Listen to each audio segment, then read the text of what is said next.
चलिए, स्वागत है एक बार पुनः आप सभी का बीपीएससी मेकर के इस नए एपिसोड में। आज की इस वीडियो में 13 से 14 मार्च 2023 से संबंधित बिहार करंट अफेयर्स और साथ ही राष्ट्रीय और अंतर्राष्ट्रीय घटनाओं से करंट अफेयर्स के जितने भी प्रश्न बनेंगे, संबंधित सारी जानकारी आपको विस्तार पूर्वक दिया जाएगा। इस श्रृंखला के सारे वीडियो आपके बिहार में आयोजित होने वाले बीपीएससी सहित अन्य सभी प्रतियोगी परीक्षाओं के दृष्टिकोण से समान रूप से उपयोगी है। तो निश्चित तौर पर अगर आप इस श्रृंखला को फॉलो करेंगे तो एग्जाम में आपको सफलता जरूर मिलेगी। अब यहाँ पर हम आ चुके हैं पिछले वीडियो के प्रश्न पे। ये प्रश्न आपसे पिछले वीडियो में पूछा गया था।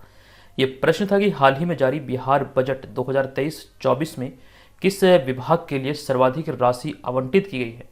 जो वित्त वर्ष 2023-24 के लिए बजट पेश किया गया विजय चौधरी के द्वारा, जो कि मौजूदा समय में बिहार के वित्त मंत्री हैं। तो ऐसे में आपको ध्यान रखना है, सर्वाधिक राशि जो आवंटित हुई है शिक्षा विभाग के लिए आवंटित हुई है। और आपको ध्यान रखना, कुल बजट का 22% हिस्सा जो है ये शिक्षा के क्षेत्र के लिए आवंटित किया गया है। बजट के बारे में एक वीडियो में हमने सम्मिलित चीज़ों को एकदम से निचोड़ करके आपके सामने प्रस्तुत किया है। आप इस वीडियो को जरूर देखिएगा। टॉपिक स्टडी के अंतर्गत चैनल पर ही प्लेलिस्ट में आप जाकर उसे देख सकते हैं, जहां से आपको बहुत सारी चीज़ें सीखने को मिलेगा। इस वीडियो में आपके लिए एक स्पेशल ऑफर है, तो पूरे वीडियो को आपको ध्यानपूर्वक देखना है। और यहाँ पर आपको इस बात का भी ध्यान रखना कि वीडियो के अंत में आपसे एक प्रश्न पूछा जाएगा, जिसका आंसर आपको कमेंट बॉक्स में कमेंट करके देना है। अब यहाँ पर हम आ चुके हैं आज के इस वीडियो के पहले प्रश्न पे। ये पहला प्रश्न है कि उडुपी कर्नाटक में आयोजित 18वें नेशनल यूथ एथलेटिक्स चैंपियनशिप 2023 में बिहार के किस प्रतिभावान खिलाड़ी ने रजत पदक अर्थात सिल्वर मेडल जीता है। इस प्रश्न का हमारा राइट आंसर होगा ऑप्शन नंबर सी, यानी कि पीयूष राज ने अभी हाल ही में कर्नाटक के उडुपी में आयोजित ये 18वें नेशनल यूथ एथलेटिक्स चैंपियनशिप 2023 में सिल्वर मेडल अपने नाम किया है। तो राइट आंसर होगा ऑप्शन नंबर सी। इसी चीज़ को यहाँ पर विस्तार से लिखा गया है कि उडुपी कर्नाटक में आयोजित 18वें नेशनल यूथ एथलेटिक्स चैंपियनशिप 2023 में रोहतास बिहार के प्रतिभावान खिलाड़ी पीयूष राज ने डेकाथलॉन प्रतिस्पर्धा में रजत पदक अर्थात सिल्वर मेडल जीतकर राज्य को गौरवान्वित किया है।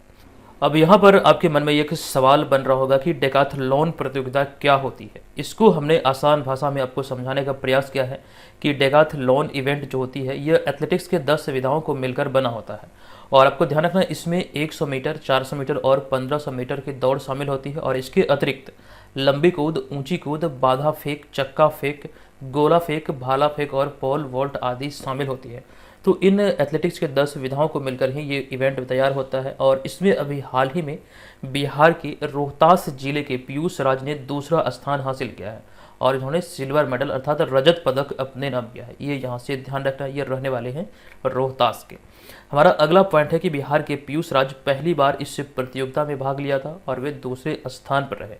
वर्तमान समय की बात करें तो वर्तमान में बिहार राज्य खेल प्राधिकरण के महानिदेशक हैं रविंद्रन शंकरन। जबकि बिहार के खेल मंत्री की बात करें तो बिहार के खेल मंत्री मौजूदा समय में जितेंद्र कुमार राय हैं। तो इन सारे तथ्यों को आपको अपनी कॉपी में नोट करना है। यहाँ से प्रश्न आपके एग्जाम में पूछे जाने की प्रबल संभावना है। दूसरा प्रश्न बिहार बजट से संबंधित है। ये प्रश्न है कि हाल ही में वित्त वर्ष 2023-24 के लिए पेश 2,61,885 करोड़ रुपये की बिहार बजट में राजकोषीय घाटा कितने प्रतिशत के अंदर रखने की घोषणा की गई है। चूंकि प्रश्न में बात किया जा रहा है राजकोषीय घाटा की, तो ऐसे में इस प्रश्न का जो हमारा राइट आंसर होगा, ये वित्त वर्ष 2023-24 के लिए जो बजट पेश हुआ इसके आधार पर अगर हम कहें तो इसका राइट आंसर होगा ऑप्शन नंबर ए, 3% के अंदर ये राजकोषीय घाटा रखे जाने की कोशिश की गई है। तो ऑप्शन नंबर ए यहाँ पर इस प्रश्न का राइट आंसर होगा। अब यहाँ पर आपको इसके बारे में विस्तार से जानकारी दे दूं कि हाल ही में बिहार के वित्त मंत्री विजय कुमार चौधरी ने साल 2023-24 का बजट पेश किया है। यहाँ पर आपको ध्यान रखना, वित्त वर्ष की बात किया जा रहा है। तो वित्त वर्ष 2023-24 का बजट अभी हाल ही में बिहार के वित्त मंत्री विजय कुमार चौधरी द्वारा पेश किया गया। यह बजट 2,61,885 करोड़ रुपये का था और इस बजट में राजकोषीय घाटा 3% यानी कि 3% से अंदर रखने की कोशिश की गई है। इंपॉर्टेंट प्रश्न है, एग्जाम में पूछे जा सकते हैं।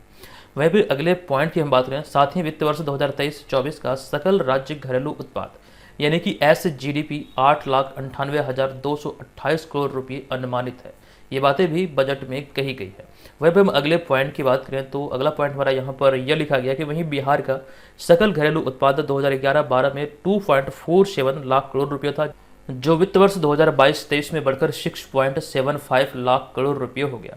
तो यहाँ से आपको ध्यान रखना है 2023-24 की बात किया जाए तो इसमें ऐसे जीडीपी 8,98,228 करोड़ रुपये अनुमानित है। ये सारे तथ्यों को आपको रिलेट करके याद रखना है। और इसके अतिरिक्त एक फैक्ट हमने ये भी शामिल किया है कि पिछले 10 साल में बिहार की अर्थव्यवस्था लगभग 3 गुनी हुई है, यानी कि 3 गुनी वृद्धि हुई है बिहार की अर्थव्यवस्था में। इन सारी बातों का ध्यान रखिए। हालांकि अगर हम बात करें यहाँ पर इस बिहार बजट की, तो बिहार बजट की डिटेल जानकारी के बारे में जो वीडियो के बारे में हमने आपको बताया, उस वीडियो को आप लोग जरूर देख लीजिएगा। फिलहाल हम यहाँ पर स्किप करते हुए चलते हैं आज के यहाँ पर तीसरे प्रश्न पे। ये तीसरा प्रश्न है कि हाल ही में जारी सिटी इंडेक्स 2023 के अनुसार सबसे ज़्यादा महिला अरबपतियों की सूची में भारत कौन से स्थान पर है। जो भी हाल ही में सिटी इंडेक्स 2023 के रिपोर्ट की हम बात करें तो महिला अरबपतियों की सूची में अगर हम देखें भारत की दृष्टिकोण से इस सूची को, तो ऐसे में आपको ध्यान रखना है कि भारत 5वें स्थान पर है। यानी कि इस प्रश्न का हमारा राइट आंसर होगा ऑप्शन नंबर सी।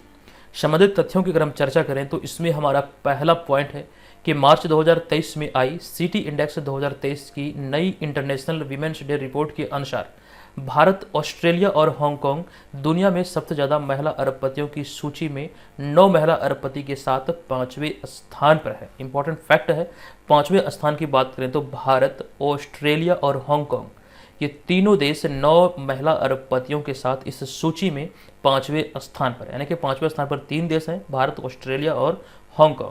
वह भी हम अगले पॉइंट की बात करें तो रिपोर्ट के अनुसार सावित्री जिंदल 16.96 बिलियन अमेरिकी डॉलर के साथ भारत की सबसे अमीर महिला है। ये यहाँ से आपको ध्यान रखना है।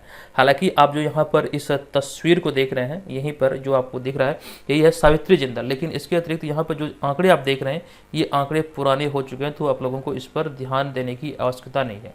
आपको ध्यान रखना है मौजूदा समय में सावित्री जिंदल इस रिपोर्ट के आधार पर भारत की सबसे अमीर महिला है, जिनकी संपत्ति 16.96 बिलियन अमेरिकी डॉलर है।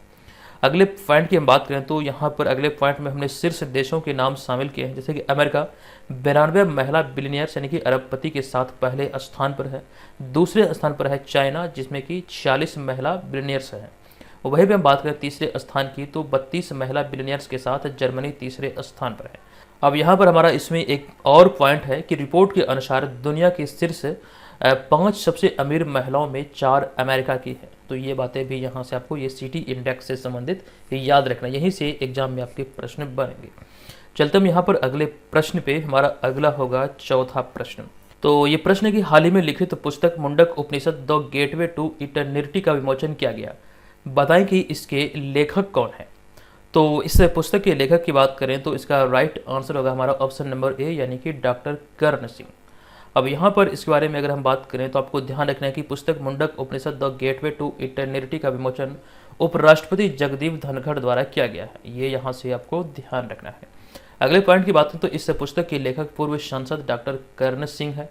अब यहाँ पर हम बात करें डॉक्टर कर्ण सिंह की, तो डॉक्टर कर्ण सिंह द्वारा हालिया लिखित उपन्यास में Shiva the king of the cosmic dance या फिर स्पीकिंग टाइगर और साथ साथ रिफ्लेक्शन, ये आपको ध्यान रखना है। इनके द्वारा हालिया लिखित उपन्यास है, यहाँ से भी एग्जाम में प्रश्न बन सकते हैं।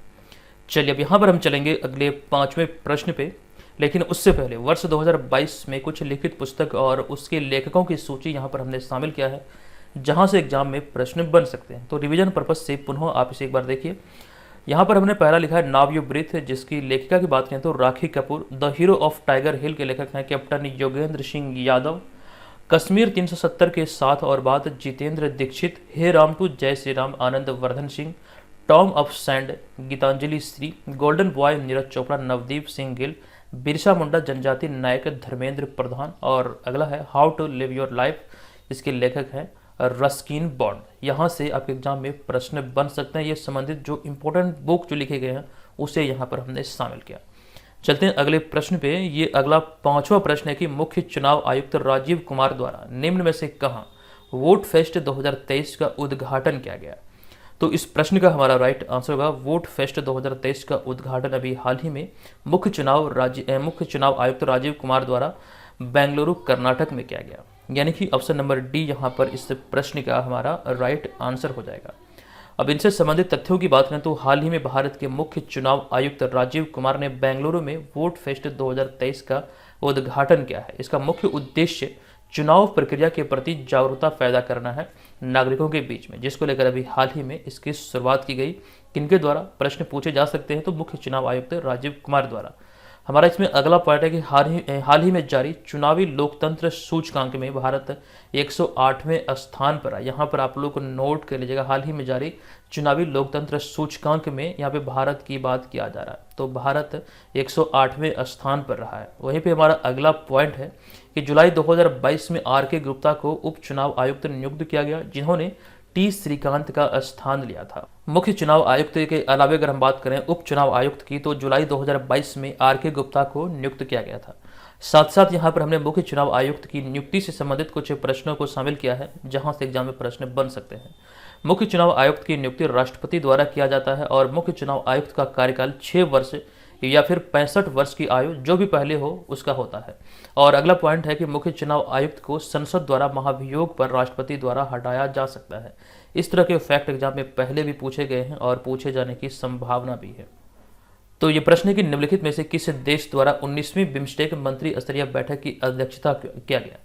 तो भी हाल ही में ये 19वीं बिम्स्टेक मंत्री स्तरीय बैठक की अध्यक्षता थाईलैंड द्वारा किया गया। तो ध्यान रखिएगा, ऑप्शन नंबर सी यहाँ पर इस प्रश्न का राइट आंसर होगा। कुछ चीज़ें हैं जो कि आपको यहाँ से ध्यान रखना, जैसे इसमें हमारा पहला पॉइंट है कि विदेश और शिक्षा राज्य मंत्री डॉक्टर राजकुमार रंजन सिंह ने 9 मार्च को, यानी 9 मार्च 2023 को, यहाँ पर इंडिकेट कर लीजिए, 9 मार्च 2023 को बैंकॉक से वर्चुअली थाईलैंड की अध्यक्षता में आयोजित 19वीं बिम्स्टेक मंत्री स्तरीय बैठक में भाग लिया। आपको ध्यान रखना है कि भारत की तरफ से इस बैठक में, जो कि 19वां संस्करण था मंत्री स्तरीय बैठक की बिम्स्टेक की, तो इसमें भारत की तरफ से किन्होंने भाग लिया? तो विदेश और शिक्षा राज्य मंत्री डॉक्टर राजकुमार रंजन सिंह ने इसमें भाग लिया था। प्रश्न यहाँ से इस प्रकार से भी बन सकते हैं। अगले पॉइंट की हम बात करें बिम्स्टेक शिखर सम्मेलन की, तो अब तक 5 शिखर सम्मेलन बिम्स्टेक का आयोजित हो चुका है और इसका 5वां जो संस्करण था, यानी कि 5वां बिम्स्टेक शिखर सम्मेलन 30 मार्च 2022 को श्रीलंका में हाइब्रिड मोड में आयोजित किया गया था। हालांकि इससे पहले 1 से 2 दिन पहले 28 और 29 मार्च 2022 को विदेश मंत्री और वरिष्ठ अधिकारी स्तर पर तैयारी बैठकें आयोजित की गई थी। ये भी यहाँ से आपको ध्यान रखना। लेकिन ये जो इसका शिखर सम्मेलन का जो डेट था, ये था 30 मार्च 2022, श्रीलंका में हाइब्रिड मोड में ये आयोजित किया गया था। इन सबके अतिरिक्त इस 5वें शिखर सम्मेलन की अगर हम थीम की बात करें तो ये भी बहुत इंपॉर्टेंट है। 2022 में इसका थीम था टुवर्ड्स और resilient region prosperous economics healthy people. ये 2022 का थीम है, नोट कीजिएगा, प्रश्न बन सकते हैं यहाँ से। वहीं पे हम अगले पॉइंट की बात करें तो बिम्स्टेक, यानी कि BIMSTEC, बिम्स्टेक बंगाल की खाड़ी के पास के देशों का एक अंतर्राष्ट्रीय संगठन है या फिर समूह है। इसकी स्थापना की बात करें तो इसकी स्थापना 6 जून 1997 को बैंकॉक थाईलैंड में हुआ था। तो ये सारी बातें यहाँ से ध्यान रखना है। अब यहाँ पर आपको एक जानकारी ये भी दे दूँ कि बिम्स्टेक में सदस्य देशों की जो संख्या है ये कुल मिला के 7 है। अब ये 7 देश कौन कौन से हैं? तो यहाँ पर आप देख सकते हैं ये 7 देश है, बांग्लादेश, श्रीलंका, इंडिया, नेपाल, भूटान, थाईलैंड और म्यांमार। तो कुल मिला के अगर हम बात करें बिम्स्टेक की, तो बिम्स्टेक में सदस्य देशों की संख्या है 7। और आगे बढ़ने से पहले आपको जानकारी देता हूँ कि जितने भी छात्र बिहार से संबंधित प्रतियोगी परीक्षा की तैयारी में लगे हैं तो हमें इंस्टाग्राम पर जरूर फॉलो कीजिएगा और साथ बीपीएससी मेकर का जो टेलीग्राम चैनल है उसे भी आप लोग जरूर ज्वाइन कीजिएगा। वहाँ पर आपके एग्जाम से संबंधित जानकारी आपके साथ साझा किया जाता है। आप लोग वहाँ से ये सारी जानकारी, इस तरह के पोस्टर आदि प्राप्त कर सकते हैं। तो हमें इंस्टाग्राम पर जरूर फॉलो करें और साथ फेसबुक पर भी आप चाहें तो फॉलो कर सकते हैं। अब यहाँ पर हम आज के अगले 7वें प्रश्न पे, ये प्रश्न के निम्नलिखित में से कौन सा राज्य हाल ही में चौथी महिला नीति पेश करने की घोषणा किया है? तो हाल ही में चौथी महिला नीति पेश करने की घोषणा किया गया है किनके द्वारा? तो राइट आंसर होगा ऑप्शन नंबर डी, यानी कि महाराष्ट्र के द्वारा। अब यहाँ पर आपको जानकारी दे दूं कि महाराष्ट्र के उप मुख्यमंत्री देवेंद्र फडणवीस ने हाल ही में विधान परिषद में राज्य की महिलाओं को विभिन्न क्षेत्रों में अधिक से अधिक अवसर प्रदान करने के लिए चौथी महिला नीति पेश करने की घोषणा किया है। ये घोषणा अभी हाल ही में किया गया महाराष्ट्र सरकार के द्वारा, महाराष्ट्र के उप मुख्यमंत्री देवेंद्र फडणवीस के द्वारा। ये यहाँ से आपको ध्यान रखना है। अब वहीं पर अगले पॉइंट की बात करें तो वर्तमान में महाराष्ट्र के महिला एवं बाल विकास मंत्री मंगल प्रभात लोढ़ा हैं। ये भी आप यहाँ से ध्यान रखेंगे। महाराष्ट्र की बात है तो हाल ही में महाराष्ट्र में बजट पेश किया गया और बजट से संबंधित चीज़ें यहाँ पर हमने शामिल किया है कि हाल ही में महाराष्ट्र सरकार ने वित्त वर्ष 2023-24 के लिए 4,49,522 करोड़ रुपये का बजट पेश किया है, जिसे पंच अमृत बजट कहा गया है। एग्जाम में प्रश्न बन सकते हैं कि वित्त वर्ष 2023-24 के लिए बजट जो पेश किया गया विभिन्न राज्य के द्वारा, तो किस राज्य ने अपने बजट को पंच अमृत बजट कहा है? तो आपको ध्यान रखना है कि महाराष्ट्र सरकार ने। अब बजट की बात है तो बिहार के दृष्टिकोण से अगर हम बजट को देखें तो वहीं बिहार के वित्त मंत्री विजय कुमार चौधरी ने वित्त वर्ष 2023-24 के लिए 2,61,885 करोड़ रुपए का बजट पेश किया, जो कि पिछले वर्ष जो बजट था ये था 2,37,691 करोड़ रुपए। तो इस तरह के सारे आंकड़े आपको ध्यान रखना है। चलते अब यहाँ पर हम अगले 8वें प्रश्न पे। ये 8वां प्रश्न है कि निम्नलिखित में से कहाँ हाल ही में भिखारी मुक्त शहर की पहल शुरू की गई है। तो राइट आंसर होगा नागपुर में ये पहल की शुरुआत की गई। ऑप्शन नंबर ए यहाँ पर इस प्रश्न का राइट आंसर हो जाएगा। अब संबंधित तथ्यों की बात करें तो इसमें हमारा पहला पॉइंट है कि हाल ही में महाराष्ट्र के नागपुर में भिखारी मुक्त शहर नामक एक नई पहल शुरू की गई है। और अगले पॉइंट की बात करें, साथ ही नए आदेश के अनुसार सार्वजनिक स्थानों पर भीख मांगने पर पाबंदी लगाई गई, ये भी यहाँ पर घोषणा किया गया। अगले पॉइंट में हमने नागपुर से ही संबंधित एक अभियान के बारे में आपको जानकारी दिया है कि जनवरी 2022 में आई एक रिपोर्ट के अनुसार महाराष्ट्र के नागपुर में सार्वजनिक शौचालय की स्थिति बेहद ही खराब बनी हुई थी और इसके लिए यहाँ पर राइट टू पी अभियान को लॉन्च किया गया था। ये जानकारी हमने आपको इसी करंट अफेयर्स की श्रृंखला के अंतर्गत विस्तार पूर्वक दिया था। बहुत सारे लोग कमेंट करते हैं कि सर इसका पीडीएफ फाइल कहाँ से मिलेगा। तो हमारे जितने भी स्टडी नोट्स, ऑनलाइन टेस्ट और पीडीएफ फाइल आदि होते हैं वो आपको बीपीएससी मेकर ऐप पर उपलब्ध कराया जाता है। आप वहीं से सारी चीज़ों को डाउनलोड कर सकते हैं। हमारे यहाँ पर अगला पॉइंट भी एक है जो कि इंपॉर्टेंट है। ये पॉइंट है कि दिसंबर 2022 में देश में कला और संस्कृति को बढ़ावा देने के लिए संस्कृति मंत्रालय ने 7 क्षेत्रीय सांस्कृतिक केंद्र की स्थापना की, जिनमें अगर हम 7 स्थानों की बात करें तो पटियाला, नागपुर, उदयपुर, प्रयागराज, कोलकाता, दीमापुर और तंजावुर शामिल है। तो आपको ध्यान रखना है, इस तरह के फैक्ट एग्जाम में बन सकते हैं। इनमें से नागपुर भी नाम शामिल था, जिस वजह से हमने रिवीजन पर्पज से इसे ऐड कर दिया। इस करंट अफेयर्स की श्रृंखला की यही विशेषता है, यहाँ पर चीज़ें आप बेहतर तरीके से पढ़ते हैं, साथ साथ यहाँ पर जो एक्सप्लेनेशन होता है उससे आपका स्टैटिक पोर्शन भी मजबूत होता है। अब यहाँ पर अगले प्रश्न पे आए हम। अगला हमारा है 9वां प्रश्न। ये प्रश्न है कि निम्नलिखित में से कौन हाल ही में नेपाल के नए राष्ट्रपति चुने गए हैं। तो ये नेपाल के तीसरे राष्ट्रपति चुने गए, जिन्हें आप यहाँ पर इस तस्वीर में देख रहे हैं। इनका नाम है रामचंद्र पौडेल, यानी कि ऑप्शन नंबर बी यहाँ पर इस प्रश्न का Paudel, Ramchandra Paudel, option number B यहाँ पर इस प्रश्न का राइट आंसर हो जाएगा। इनसे संबंधित बातों की अगर हम यहाँ पर चर्चा करें तो ऐसे में आपको ध्यान रखना है, हाल ही में रामचंद्र पौडेल नेपाल के तीसरे राष्ट्रपति चुने गए हैं। नेपाल में वर्ष 2008 में गणतंत्र बनने के बाद यह तीसरा राष्ट्रपति चुनाव था। तो ऐसे में आप कह सकते हैं नेपाल के ये तीसरे राष्ट्रपति बने हैं रामचंद्र पौडेल। तो ऑप्शन नंबर बी यहाँ पर इस प्रश्न का राइट आंसर होगा। अब आगे बढ़ने से पहले एक बात ये भी ध्यान रखें, जितने भी छात्र 69वीं बीपीएससी एग्जाम की तैयारी में लगे हैं, ये आपका एग्जाम प्रस्तावित है 30 सितंबर 2023 को। तो अपने एग्जाम की तैयारी को एक नई दिशा देने के लिए बीपीएससी मेकर द्वारा संचालित इस कोर्स को आप लोग जरूर ज्वाइन करें, जहां पर ये सारी चीज़ें आपको मिलने वाली है। इसमें करंट अफेयर्स का पूरा कह सकते हैं प्रकार का पूरा श्रृंखला इसमें शामिल है, जिसमें कि बिहार, राष्ट्रीय, अंतर्राष्ट्रीय तीनों घटनाओं का यहाँ पर आपको पीडीएफ मिलेगा। साथ साथ सिलेबस आधारित नोट्स होंगे, संपूर्ण बिहार जीके होगा। और आपको ध्यान रखना इसी में आपका टेस्ट सीरीज भी इंक्लूड है, जो कि टेस्ट सीरीज की श्रृंखला जल्द ही शुरू होने वाली है और आपके एग्जाम तक चलने वाली है। तो इस कोर्स को जरूर से जरूर ज्वाइन करें। इसका नाम मात्र का एक फ़ी है, जिसके माध्यम से आप अपनी तैयारी को घर बैठे औरों से बेहतर कर सकते हैं और अपने एग्जाम में बेहतर स्कोर करके एक सीट को कंफर्म कर सकते हैं। तो जरूर से जरूर इस कोर्स को आप लोग ज्वाइन करें। चलिए अब यहाँ पर हम चलते हैं अगले 10वें प्रश्न पे। तो अगला 10वां प्रश्न है कि हाल ही में ITB बर्लिन में आयोजित अंतर्राष्ट्रीय golden city gate tourism awards 2023 में किस देश ने golden and silver star award जीता है। तो इस प्रश्न का हमारा गोल्डन एंड सिल्वर स्टार जीता है। तो इस प्रश्न का जो हमारा राइट आंसर होगा, ये अवार्ड अभी हाल ही में भारत ने अपने नाम किया है। तो आपको ध्यान रखना ऑप्शन नंबर ए यहाँ पर इस प्रश्न का राइट आंसर होगा। कई तरह के प्रश्न यहाँ से बने हैं, तो सारे तथ्यों पर यहाँ पर आपको ध्यान रखना है। जैसे कि इसमें हमारा पहला पॉइंट है कि भारत ने ITB बर्लिन में आयोजित अंतर्राष्ट्रीय golden city gate tourism award 2023 में गोल्डन और सिल्वर स्टार जीता है। ये यहाँ से ध्यान रखना है, इसका जो आयोजन है ये बर्लिन में हुआ था, जिसका नाम आपको ध्यान रखना है। इस अवार्ड का नाम है golden city gate tourism award 2023। Bharat ने इसे अपने नाम किया। इसमें भारत ने गोल्डन और सिल्वर स्टार अवार्ड अपने नाम किया है।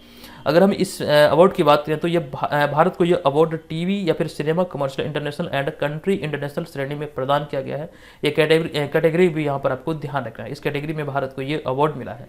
वह पे हम अगले पॉइंट की बात करें आईटीबी बर्लिन की, जो कि दुनिया का प्रमुख यात्रा व्यापार शो है और भारत अपने विविध पर्यटन उत्पादों को प्रदर्शित करने और वैश्विक पर्यटन बाजार में देश की हिस्सेदारी यानी कि भारत की हिस्सेदारी बढ़ाने के लिए अपनी अतुल्य भारत ब्रांड लाइन के तहत भाग लिया था, जहां पर भारत को golden and silver star award से सम्मानित किया गया। नेक्स्ट हमारा यहाँ पर 11वां प्रश्न है कि निम्नलिखित में से किसने हाल ही में प्रित्जर आर्किटेक्चर पुरस्कार 2023 का खिताब अपने नाम किया है। तो ये प्रित्जर आर्किटेक्चर अवार्ड का खिताब अभी हाल ही में ब्रिटिश आर्किटेक्चर सर डेविड चीपरफील्ड ने अपने नाम किया है, जिन्हें आप यहाँ पर इस तस्वीर में देख सकते हैं। ये एक अंग्रेज वास्तुकार है जिन्होंने इस खिताब को अपने नाम किया है। इसी चीज़ को यहाँ पर लिखा गया है कि हाल ही में अंग्रेज वास्तुकार सर डेविड चीपरफील्ड ने वर्ष 2023 का प्रित्जर आर्किटेक्चर पुरस्कार अपने नाम किया है। वहीं पे हम दूसरे यानी कि पिछले वर्ष की बात करें तो पिछले वर्ष 2022 में इस खिताब को जर्मनी के आर्किटेक्ट यानी कि जर्मनी के वास्तुकार डायबेडो फ्रांसिस केरे ने इसे अपने नाम किया था। ये एक इंपॉर्टेंट प्रश्न है, ध्यान रखिएगा, एग्जाम में पूछे जा सकते हैं। हालांकि इस श्रृंखला की विशेषता यहाँ पर यह है कि जो भी इंपॉर्टेंट होते हैं उन्हें ही यहाँ पर शामिल किया जाता है। अब यहाँ पर हमारा अगला 12वां प्रश्न है कि हाल ही में 12 मार्च 2023 को प्रधानमंत्री नरेंद्र मोदी ने किस एक्सप्रेस वे का उद्घाटन किया है। तो इस प्रश्न का हमारा राइट आंसर हो जाएगा option number B, Bengaluru Mysore expressway का भी हाल ही में उद्घाटन किया गया नरेंद्र मोदी के द्वारा। तो ऑप्शन नंबर बी यहाँ पर इस प्रश्न का राइट आंसर होगा। यह 118 किलोमीटर लंबा परियोजना है जिसे कि 8,480 करोड़ रुपए की लागत से विकसित किया गया है और यह एक्सप्रेस वे बेंगलुरु और मैसूर के बीच यात्रा के समय को लगभग 3 घंटे से घटाकर लगभग 75 मिनट कर देगा। आपको ध्यान रखना है, इसके अलावा पीएम मोदी ने मैसूर कुशल नगर 4 लेन यानी कि 4 लेन राजमार्ग का भी शिलान्यास यहाँ पर किया है। तो ये सारी बातें आपको ध्यान रखना है। चलिए, अब यहाँ पर उद्घाटन से संबंधित प्रश्नों की बात हो रही है, तो आपको ये ध्यान रखना कि उद्घाटन वाले प्रश्न पहले भी कई बार आपके एग्जाम में पूछे गए हैं, तो इस तरह के प्रश्नों को आपको हल्के में बिल्कुल नहीं लेना है। एग्जाम में इस तरह के भी प्रश्न पूछे जाते हैं। चलिए, अब यहाँ पर हम चलेंगे आज के इस वीडियो के प्रश्न की ओर। आज की इस वीडियो के प्रश्न की बात करें तो आज का हमारा प्रश्न की हाल ही में आयोजित 8वें राष्ट्रीय फोटोग्राफी पुरस्कार समारोह में लाइफ टाइम अचीवमेंट पुरस्कार से किसे सम्मानित किया गया। संबंधित सारी जानकारी हमने आपको दिया है, बताइए इस प्रश्न का राइट आंसर क्या होगा। और जो जानकारी हमने आपको बीपीएससी एग्जाम के बारे में दिया था, जो बीपीएससी एग्जाम आपका प्रस्तावित है सितंबर 2023 में, तो ऐसे में आपको ध्यान रखना जो कोर्स लॉन्च हुआ है, इस कोर्स को आप लोग जरूर ज्वाइन कीजिएगा। इस कोर्स में आपका टेस्ट सीरीज जल्द ही शुरू होने वाला है, साथ साथ ये तमाम मटेरियल यहाँ पर आपको मिलने वाले हैं। ठीक है, इस बात का यहाँ से ध्यान रखिएगा। इस कोर्स को मात्र और मात्र आप 399 में 18 महीने के लिए प्राप्त कर सकते हैं। ऑफर अवधि की बात करें तो इसे एक्सटेंड किया गया, आप लोग जल्दी से इसे ज्वाइन करें ऑफर पीरियड रहते हुए। चलिए दोस्तों, मिलेंगे नेक्स्ट वीडियो में। ये वीडियो आप लोगों को कैसा लगा कृपया कमेंट करके जरूर बताइएगा। धन्यवाद, जय हिंद।